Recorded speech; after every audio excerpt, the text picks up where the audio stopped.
আমরা great smoky মাউন্টেনের the ক্লিনম্যান ডোমে highest পিকে ওঠার জন্য আসছি।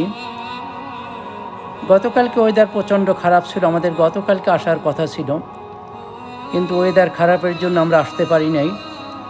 আজকে দুপুরে পরে যখন আমরা দেখতে পারলাম রাস্তাঘাট সব ওপেন হয়েছে, তো আসলাম। কিন্তু ওয়েদার খুবই খারাপ, প্রচণ্ড ঠান্ডা, বাতাস আছে।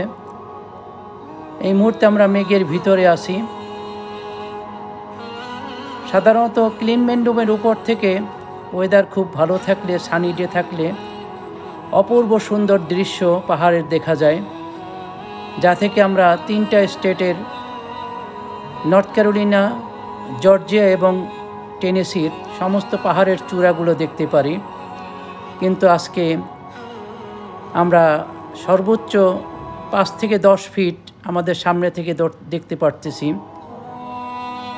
কেননা আমরা অনেক দূর থেকে আসছি। নিউ ইয়র্কের প্রায় 15 ঘন্টা গাড়ি চালিয়ে আসতে হয়, এই জন্য আমরা অনেক রিস্ক নিয়ে এটার উপর উঠতে আসি।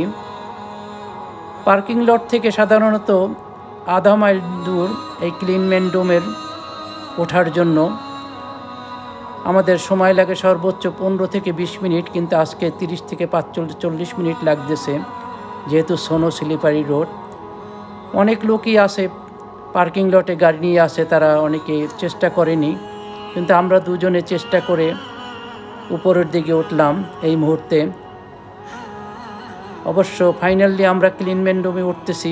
এটাই দ্য গ্রেট স্মোকি মাউন্টেনের ক্লিনম্যান ডোম, সর্বোচ্চ পাহাড়ের চূড়া। এই চূড়ার উপরে দাঁড়িয়ে থেকে একই জায়গায় দাঁড়ানো অবস্থায় সূর্যোদয় সূর্যাস্ত দেখা যায়, কিন্তু আমরা আজকে সূর্যাস্ত দেখতে পারবো না, কেননা এখানে প্রচণ্ড মেঘাচ্ছন্ন সারা পাহাড়, এবং মেঘের ভিতরে যে আছি সে অনুভব হচ্ছে। গায়ের সাথে মেঘ মোটামুটি একটু ধাক্কাও খাচ্ছে মনে হচ্ছে, কিন্তু প্রচণ্ড ঠান্ডা এবং খুবই ওয়েদার খারাপ।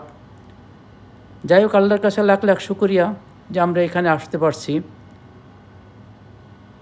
এবং আমাদের যেটা চেষ্টা ছিল ক্লিনম্যান ডোমে ওঠার, অনেক ওয়েদার খারাপ থাকার পরও আমরা উঠতে পারলাম ক্লিনম্যান ডোমের চূড়াতে।